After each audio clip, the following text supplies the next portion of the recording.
Film rolling.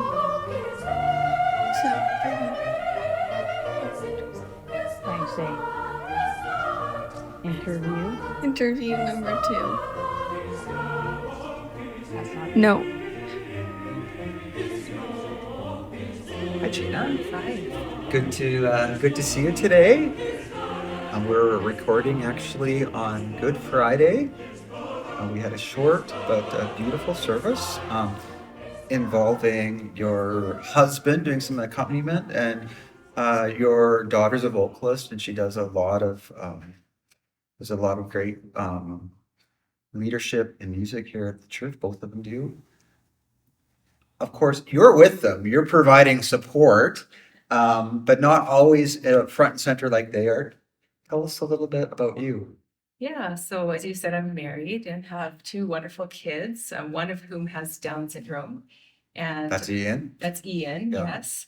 And I've been a nurse since the late 1990s, so quite a while doing that in the hospital and in the community. Okay. And I followed Christ since I can remember. Although my mother led me to the Lord when I was 5, Uh-huh. I don't remember not knowing I that. have a similar experience too. Okay.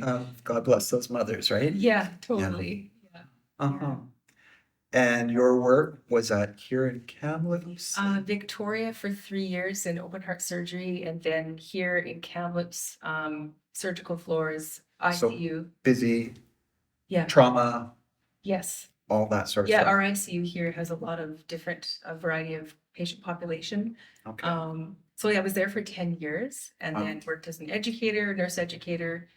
Anyway, lots of different roles into the community after Yeah. that. So that's Gotcha. kind of a bit of what I've been doing. Gotcha. Now, so we did the bulk. We have this sort of a library of what we call spiritual biographies, people sharing a little bit about their walk of faith.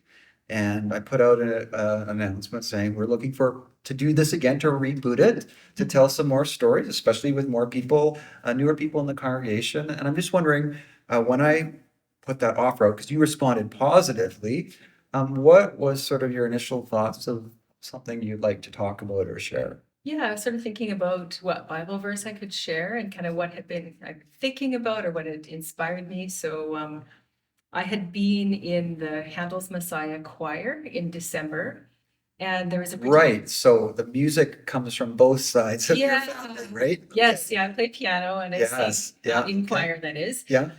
So we were doing this piece called His Yoke is Easy.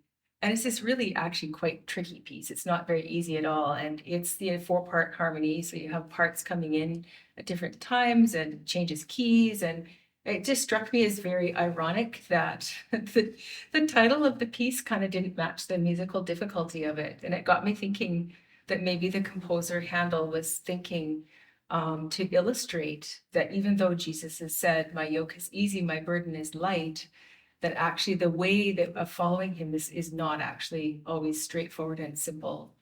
Okay. So that's So that piece for you illustrates the fact that calling the yoke easy is, well, it's got to be sort of nuanced and maybe explored a bit to understand what that statement means.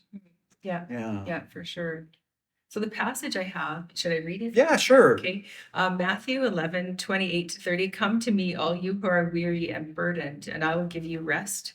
Take my yoke upon you and learn from me, for I am gentle and humble in heart, and you will find rest for your souls. For my yoke is easy and my burden is light. That's the passage that I picked.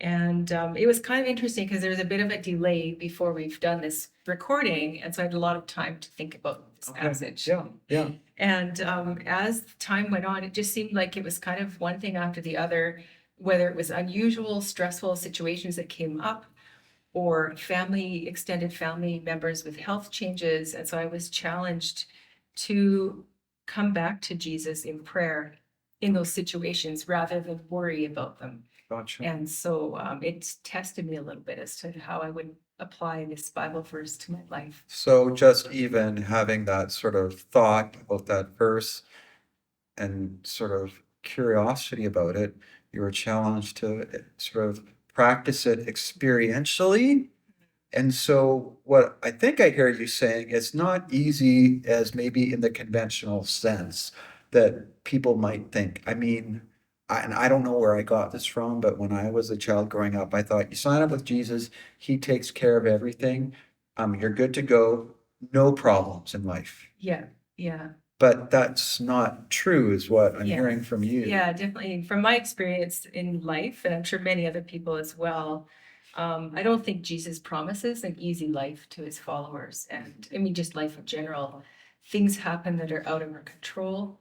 And I don't actually know how people do it that don't have God, that don't have that to fall back to prayer in that moment. Whether it's a moment of need or someone is really ill or something goes sideways. So I'm very thankful that I have that faith that to fall back to that.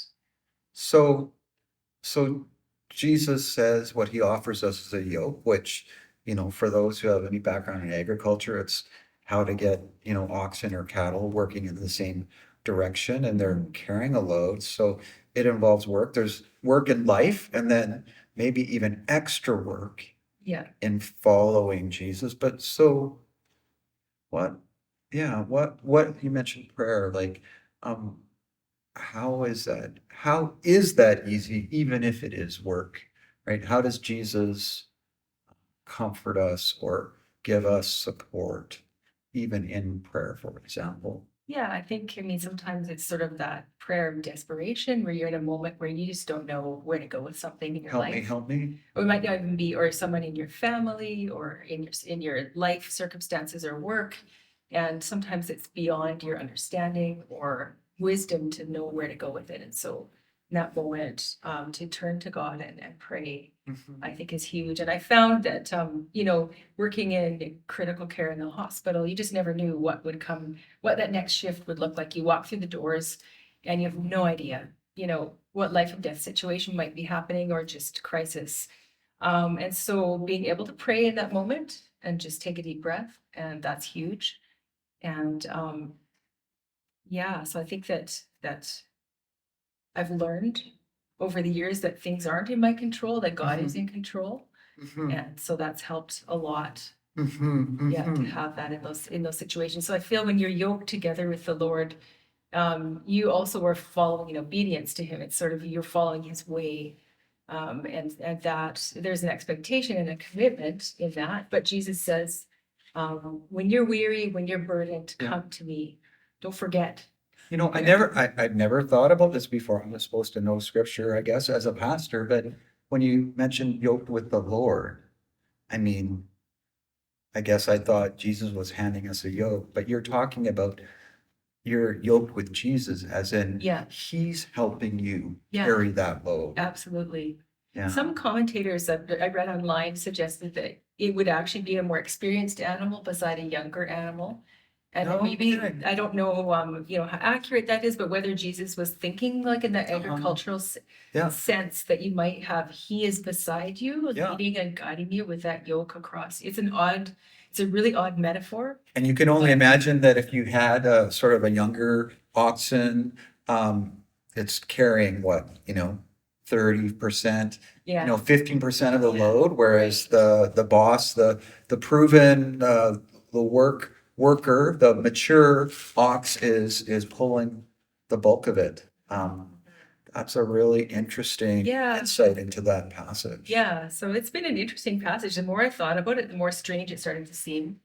Which, like you mentioned, that Jesus' parables are like that sometimes. Sometimes the more you read it, the more you think about it, you're like, whoa, that's actually really odd. It's not really in our experience to see ox and yoke together. But the more I thought about it, the more I felt comforted that I'm with the Lord and he isn't going to leave me in these situations. And I need to really know that he is enough, that he will provide, even if things look difficult, even if things feel out of my control, that I can depend on him. So don't forget that when you're carrying that load or that weight or that burden, that you're actually yoked with one who is powerful, who can pull you through that, and then encourage you even as you're sort of facing, I don't know, you're looking ahead. seeing a massive challenge and how am I going to get through, Mhm. relying on your partner in that. Yeah, yeah, for sure. Yeah, so that was kind of, I think, the main thing I wanted to share today. Um, I think the other interesting thing, kind of circling back to Handel's Messiah, that I Okay, found yeah. interesting was that when you listen to it, the different parts, they start and finish at different times. And so what you would hear in this song at one point is the altos, sopranos, they finish off at light. You hear light, light, light, light. And it's really interesting. I think Handel was playing with the idea that when we depend upon Jesus, we follow his way, that he brings light. And it's so just another way to look at that passage, that in the dark, difficult path, that the Lord brings light, illumination.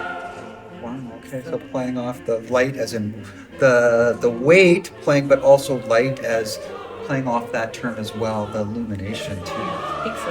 Yeah, That piece. So that's interesting. Lots of layers, both in the passage itself and in the musical interpretation of the passage and how that interacts with our lives. Gina, thanks for sharing. I really appreciate that. I appreciate your struggling with the passage and also sharing how faith is real in your life.